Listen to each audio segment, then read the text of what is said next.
Rail project का दूसरा episode है। थर्ड क्वेश्चन तक मैंने भेजा था वीडियो में। सबसे पहले देखेंगे, ये क्वेश्चन बहुत इंपॉर्टेंट है और मैंने इंट्रोडक्शन में जस्ट मैंने बता चुका हूँ उसका। क्या लिखा हुआ है, विच ऑफ द फॉलोइंग, निम्नलिखित में कौन सा डज नॉट वर्क, काम नहीं करता है। किस पर? Eddy current. ईडी करंट का मतलब भंवर धारा होता है। क्या होता है? भंवर धारा निम्नलिखित में कौन सा नहीं है। क्या बोल रहा है कि ईडी करंट निम्नलिखित में कौन सा काम नहीं करता है। आप देखेंगे कि इंडक्शन फर्नांस, फर्नांस मीन्स होता है भट्ठी। क्या होता है? भट्ठी। अब देखोगे इंडक्शन चूल्हा में अंदर में बहुत बड़ा भट्ठी लगा रहता है, लेकिन दिखाई नहीं पड़ता है। आपको स्टील के साथ में बहुत रिएक्शन करता है। जैसे आप लोग इंडक्शन चूल्हा ये सब रहता है ना, तो देखेंगे खाली बर्तन में अगर चढ़ाने के बाद में क्या होता है, एकदम आग निकलना चालू हो जाता है। तो ये तुम्हारा क्या चाहिए, इंडक्शन भट्टी जो है तुम्हारा किसका है? एडी करंट का उदाहरण है। ट्रांसफार्मर में दो होता है कॉइल, एक प्राइमरी कॉइल होता है और एक सेकेंडरी कॉइल होता है। मैंने इसका डिटेल मैंने पूरा बता दिया है। ट्रांसफार्मर में भी आपका एडी करंट उत्पन्न होता है। स्पीडोमीटर, जो गाड़ी का स्पीड जो चलता है ना, उसमें भी एडी करंट आता है, उसमें भी आग निकलता है। रेल का पहिया में ब्रेक लगता है ना, तो उसमें भी आग निकलता है, वो हो गया एडी करंट। देखिए, सबसे पहले ट्रांसफार्मर में भी होता है और स्पीडोमीटर में भी होता है। आप देखिए क्या लिखा हुआ है, इलेक्ट्रोमैग्नेटिक ब्रेक्स, इसमें काम नहीं होता है, ये काम नहीं करता है। ये चार में काम करता है, ट्रांसफार्मर में भी और स्पीडोमीटर में, ये इसमें काम नहीं करता है।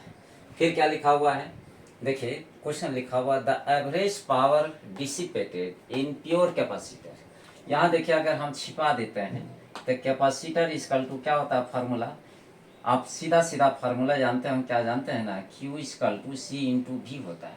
अगर हम सी छोड़ देते हैं तो इंटू से क्या चीज हो जाएगा, भी। देख रहे ना, भी सी छोड़ दिया, इंटू से डिवाइड कर दिया। अब ये डिवाइड जैसे कर दिया तो क्या लिखा हुआ है यहाँ, प्योर कैपेसिटर। प्योर कैपेसिटर का मतलब इसमें चार्ज होता ही नहीं है, इसलिए Q का वैल्यू अगर हम यहाँ पर बैठा दें तो सबसे पहले क्या लिखेंगे, Q का वैल्यू 0, यहाँ पर भी इक्वल टू लिखेंगे C, अगर डिवाइड करेंगे तो कितना आएगा, ये इसका मान 0 आ जाएगा, इसलिए इसका आंसर क्या होगा, 0। दिमाग में बैठा रखना है, प्योर कैपेसिटर में जब भी होता है इसका वैल्यू 0 होता है। नेक्स्ट क्वेश्चन है, क्या लिखा हुआ, the value of AC। The value of AC कितना लिखा हुआ है, वोल्ट में दिया हुआ है। क्या दिया हुआ है, वोल्ट में दिया हुआ है। What is the peak value of voltage, peak value of voltage. तो पीक वैल्यू सबसे पहले मैं बता रहा हूँ आपको, मैंने बताया भी था। सबसे पहले क्या आंसर मैंने बताया था, सबसे पहले करेंट वाला फार्मूला आप जान रहे हैं ना, आई इक्वल टू आई, ऐसा मैंने बताया था, IRMS मतलब क्या है, root mean square value of current. इसका फार्मूला मैंने बताया था I not divide by root two, I not divide by root two. I not को मैं बोलता हूँ पीक वैल्यू। क्या बोलते हैं, peak value, peak value of current, peak value of current. अगर हम इसका बात अगर करते हैं, सबसे पहले क्या लिखा हुआ है, वोल्टेज का अगर बात है तो मैं यहाँ पर बैठा दूंगा, क्या चाहिए मालूम है, ई बैठा देंगे, IRMS, तो यहाँ पर हो जाएगा ई नॉट, इसी को बोलते हैं यहाँ पर पीक वैल्यू ऑफ वोल्टेज। क्या है, पीक वैल्यू ऑफ वोल्टेज। क्या वैल्यू निकालना है, peak value of voltage means निकालना है ई नॉट का। अब इसका मतलब ये दिया हुआ है, IRMS का वैल्यू दिया हुआ है। IRMS का वैल्यू कितना दिया हुआ है, 220 to E not divide by root two, मैंने लिख लिया। इसको क्रॉस मल्टीप्लेशन कर दो। क्या करना है, क्रॉस मल्टीप्लेशन कर देना है। कितना हो जाएगा, 220 इंटू रूट 2। आप बोलेंगे इसका भी SI यूनिट होता है वोल्ट। आप बोलिएगा सर इसका आंसर तो मिला नहीं, तो इसका आंसर मिलेगा कहाँ से, देखिए तो ये आंसर तो है ही नहीं है, गायब है। आप ऐसा करो ना, सबसे पहले इसको हम तोड़ देते हैं। 220 रूट 2 का वैल्यू होता है 1.414 होता है। अगर हम मल्टीप्लाई करें तब 311 वोल्ट लगभग आ जाएगा, तो ये आपका आंसर ये हो जाएगा। देखो इस तरह का क्वेश्चन देखने के बाद आदमी लोग तो सबसे पहले गड़बड़ा जाता है। पहले क्या करना है, पढ़ना है क्वेश्चन। क्या लिखा हुआ है, ये मूविंग कंडक्टर कॉइल, मतलब एक चलता हुआ कॉइल जो है, जो जिंदा है, जिसमें करंट फ्लो करता है, वो उत्पन्न करता है induced electromotive force. Induced electromotive force जो उत्पन्न करता है उसको मैं बोलता हूँ Faraday's law of electromagnetic induction. तो इसका फार्मूला क्या होता है, इसमें दो क्वेश्चन बनेगा। इसमें देखिए जहाँ कुछ नहीं लिखा रहा है इसका मतलब पॉजिटिव यहाँ छिपा हुआ है। तो इसका मतलब ये induced electromotive force E equal to N into D phi by D T होता है। ठीक है, तो आपका ये आंसर तो हो जाएगा ये वाला। लेकिन अगर क्वेश्चन अगर तुमको बोल देगा ये moving conductor coil produces opposite यहाँ अगर जुट गया, क्या है, ऑपोज अगर जुट गया, ऑपोजिट, इसका मतलब जो ही मतलब कि जैसे इलेक्ट्रोमोटिव फोर्स जैसे उत्पन्न करता तो उसी का जहाँ विरोध करेगा ये हो जाएगा तुम्हारा लेंज लॉ। इसको भी ध्यान देना है। तो इसमें क्या होता है, लेंज लॉ वाला में E equal to minus N into D phi by D T होता है। इस एन क्या इंडिकेट करता है, एन इंडिकेट करता है कॉइल जिससे बनाता है ना, तो इसमें जितना नंबर ऑफ टर्न्स है, ज़्यादा लपेट की संख्या रहेगा, नंबर ऑफ टर्न्स ज़्यादा रहेगा, करंट फ्लो कम करेगा। और मैंने बताया था कि जिसमें कम लपेट की संख्या रहता है तो उसमें करंट ज़्यादा फ्लो करेगा। मैंने क्या है, इसमें दो क्वेश्चन मैंने बताया। ये moving conductor coil produces induced electromotive force सिर्फ बोलेगा तो इसका जवाब हो जाएगा ये वाला फैराडेज लॉ। तो इसका फार्मूला होता है E equal to N into D phi by D T होता है। लेकिन अगर जहाँ यही क्वेश्चन सेम क्वेश्चन लिखा हुआ रहेगा, ये मूविंग कंडक्टर कॉइल प्रोड्यूसेस, यहाँ ऑपोजिट अगर बोल देगा, ऑपोजिट अगर बोल दिया तो मतलब कि जो विद्युत वाहक बल जिसका पैदा करता है उसी का विरोध करता है, तो समझो ये क्या चीज हो गया, लेंज हो गया। तो लेंज में क्या पासान है, ये देख रहे हैं ना, माइनस एन है और यहाँ क्या है, प्लस एन है। तो प्लस वाला हमेशा फैराडेज लॉ का काम करेगा और जहाँ अपोज का बात बोलेगा तो ये लेंज लॉ का काम करेगा। देखो कुछ और है जो फार्मूला है, क्या लिखा हुआ है, टू इंडक्टर है, हमेशा किस में है, ज्वाइंट इन पैरेलल। पैरेलल वाला एकदम सीधा ऐसा लिखिएगा, L/2 ही होता है।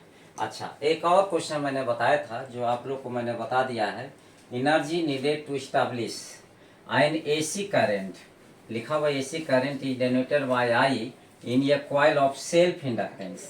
ये है, आपने पढ़ा होगा इस टाइप से, देखिए तो गौर से समझिएगा।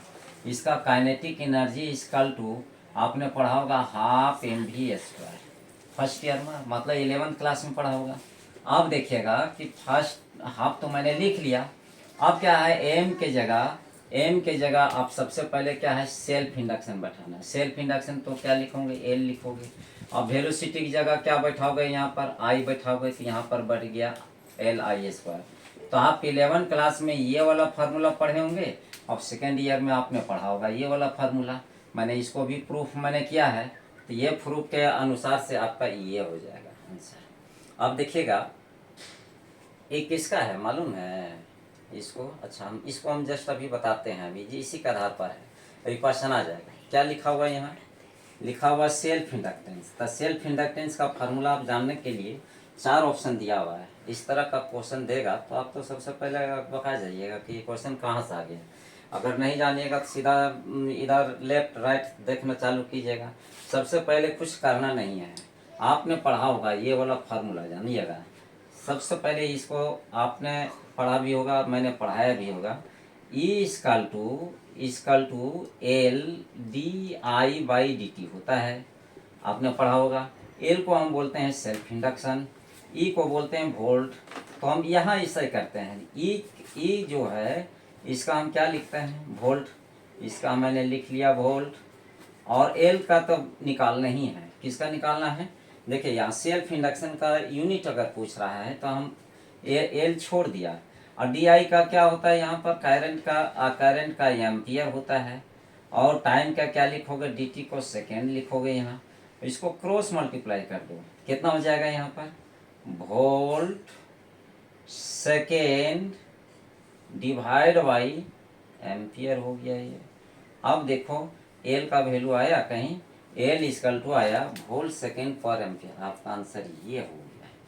ठीक है, अब मिला के देखिए, ये देखिए गौर से समझिए, आपका पूछ रहा है एनर्जी, इसलिए एनर्जी से रिलेटेड आपका आंसर ये हो गया।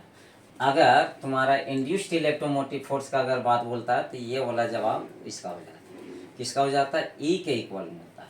लेकिन आपका एनर्जी पूछ रहा है इसलिए जवाब ये होगा। अच्छा, सेल्फ इंडक्शन का आपका तो आप पढ़ करके ये वाला, लेकिन जानते हैं ना एल इजकल टू दूसरा भी होता है, हेनरी भी होता है।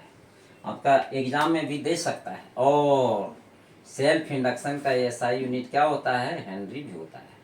मतलब सेल्फ इंडक्शन का खोज करने वाला साइंटिस्ट का नाम हेनरी, हेनरी के आधार पर ही ये आपका ये बना हुआ है।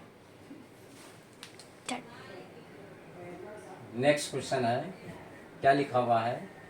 Phase difference. फेज डिफरेंस किसके किसके बीच में बोला जा रहा है? वोल्टेज और करंट। जहाँ फेज और का जहाँ पर फेज डिफरेंस अगर बात बोला जाएगा तो इसका मतलब फाई होता है। फाई से इंडिकेट करते हैं किसके किसके बीच में डिफरेंस पूछ रहा है? वोल्टेज और करंट के बीच में। जब भी इसका वैल्यू होता है पाई/2, थ्योरी में बताया गया है, इसलिए इसका आंसर ये हो गया। सबसे पहले देखेंगे, लिखा हुआ है ए सीरीज कॉम्बिनेशन एलसीआर सर्किट में। अब सबसे पहले यहाँ हम आंसर लिखते हैं। एलसीआर सर्किट बोल रहा है तो मतलब इम्पीडेंस हो गया। क्या चीज़ बोल रहा है? जहाँ तीनों अगर दे दिया इसका मतलब इम्पीडेंस हो गया। इस इम्पीडेंस को हम जेड से इंडिकेट करते हैं। तीनों अगर लिखा रहता है तो आप जान रहे होंगे एल क्या चीज़ होता है? R² plus XXY plus L²। हम तो यही जानते हैं, कुछ नहीं दिया हुआ है। क्या लिखा है? Connected to an AC source के साथ, अल्टरनेटिंग करंट के साथ जुटा हुआ है। लेकिन लिखा हुआ है रेजिस्टेंस का वैल्यू कितना दिया हुआ है? 3 ओम। तो हम यहाँ पहले लिखेंगे रेजिस्टेंस का वैल्यू दिया हुआ 3 ओम, तो 3 पर स्क्वायर मैंने लिख लिया। फिर लिखा हुआ है रिएक्टेंस, तो रिएक्टेंस जो है, रिएक्टेंस को हम x से इंडिकेट करते हैं। x का वैल्यू क्या लिखेंगे? 4 पर स्क्वायर। अब रही बात, क्या लिखा हुआ? तीसरा तो दिया नहीं, इसका मतलब ये 0² हो जाएगा। तो यहाँ पर इसको मल्टीप्लाई कर लो, 3 इंटू 3 तो 9 हो गया, 4 इंटू 4 कितना हुआ? 16 हो गया। अगर हम इसको प्लस करेंगे तो कितना हुआ? 25, 25 का रूट कितना हुआ? 5। मतलब जेड का वैल्यू कितना आया? 5 ओम आया। लेकिन आप क्वेश्चन पूछ दिया power factor. Power factor equal to क्या है? अगर इसको मिलाइएगा, इम्पीडेंस तो है ही नहीं। अगर इम्पीडेंस पूछेगा तो इतना ही जवाब होगा और इसका आंसर होगा 5। लेकिन यहाँ पावर फैक्टर पूछ रहा है। क्या पूछ रहा है? Power factor. Power factor, power factor equal to, power factor equal to, अब देखो इसका फार्मूला जब भी होता है तो R/Z होता है। ये भी रेजिस्टेंस है, ये भी रेजिस्टेंस है। अगर बोलिएगा पावर फैक्टर का एसआई यूनिट क्या होता है? इसका भी ओम, इसका भी ओम, डायमेंशनलेस होता है। अब देखो R का वैल्यू कितना दिया हुआ है? यहाँ 3 लिखा हुआ है। R का वैल्यू कितना दिया हुआ है? 3 दिया हुआ है। और Z का वैल्यू यहाँ पर 5 दिया हुआ है। अगर हम इसको डिवाइड करेंगे तो 5 6 का कितना हुआ? 30। देखो तो आंसर है 0.6। आपका आंसर ये हो गया। इस तरह से बनाना है। तो देखो अब नेक्स्ट क्वेश्चन है एक और हम बताते हैं। देखो हम आप लोग को ऑफलाइन में भी मैंने बताया था कि ट्रांसफार्मर में जो होता है 2 तरह का होता है। एक स्टेप अप होता है और एक स्टेप डाउन होता है। यहाँ क्या पूछ रहा है? Step down. स्टेप डाउन का मतलब क्या है? मतलब ऊपर जो वोल्टेज रहता है ना, नीचे करने का काम करता है। तो यहाँ जब भी है कि किसको बढ़ाने का काम करता है? वोल्टेज का काम बढ़ाने का काम करता है। स्टेप डाउन में वोल्टेज का काम करता है, बढ़ाने का काम करता है।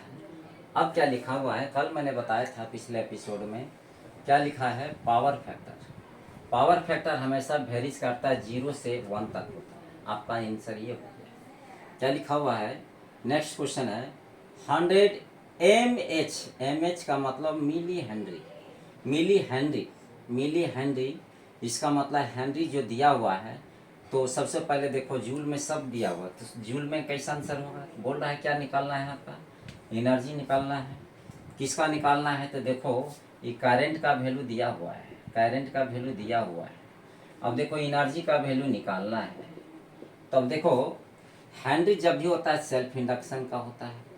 सेल्फ इंडक्शन तो एल का वैल्यू कितना लिखोगे? सबसे पहले वी हैव, हम जानते हैं, सॉल्यूशन लिख लो। वी हैव हम क्या जानते हैं? देखो तो एल इजकल टू लिखोगे 100 एम एच। अब क्या करोगे? 100 तो लिख लेंगे into milli, 1 milli equal to 10⁻³ H तो जस्ट का उतार लोगे। अब क्या है, इसको देखो माइनस कर दो इसको, तो यहाँ 3 माइनस देखिए 10⁻³ है, 10⁻² है, तो इसका मतलब एल का वैल्यू कितना हो जाएगा मालूम है? इसको हम लिखते हैं, ऐसा करो ना, इसको तोड़ो, 10⁻² इंटू 10⁻³ हो गया। अब क्या करना है, इसको सबसे पहले हम 10⁻⁻² +1 +2 -3 -3 +2 अगर ये करते हैं तो -1 आता है। ये आ गया, हेनरी में आ गया, -1 हेनरी आ गया। लेकिन आप बोल रहा है करंट, तो करंट का वैल्यू दिया हुआ है, कितना दिया हुआ है? करंट का वैल्यू दिया हुआ है, कितना दिया हुआ है? 1 एम्पियर दिया हुआ है। ठीक है, एनर्जी निकालना है। क्या निकालना है? एनर्जी निकालना है। हम यहाँ पर बनाते हैं, ठीक है। तो सबसे पहले एनर्जी इक्वल टू क्या होता है? हाफ LI² होता है। मैं लिख लिया एल, हाफ तो लिख लिया, एल का वैल्यू बैठा दो ना, 10⁻⁻1 हो गया, और आई का वैल्यू 1 बैठा दो, 1 का इंटू 1 तो कितना? 1² होगा। माइनस के बदले इधर हम क्या लिखेंगे? डिवाइड में लिखेंगे। कितना लिखेंगे? डिवाइड में। ये 1 इंटू 1 तो 1 ही हो गया, तो ऐसा करो 1/20 हो गया। अगर हम इसको डिवाइड करेंगे तो आंसर 0.5 जूल होगा। अब देखो तो आंसर मिला करके आंसर कितना आया? 0.5 जूल है, आपका आंसर ये है। तो चलो ठीक है, अभी टाइम मिलेगा फिर हम वीडियो बना करके हम भेज देंगे। आप कोशिश कीजिए कि आप लोग खुद घर में बनाइए, आप लोग खुशहाल रहिए और दोस्तों लोग के साथ में शेयर करते रहिए। वीडियो जो भेजते हैं दूसरे को भी दिखाइए, मोटिवेशनल कीजिए, ताकि हमारा भी शरीर में एनर्जी आवे और ताकि हम आप लोग को अच्छे से और हम पढ़ावें, आप लोग का भविष्य बनता रहे। Thank you.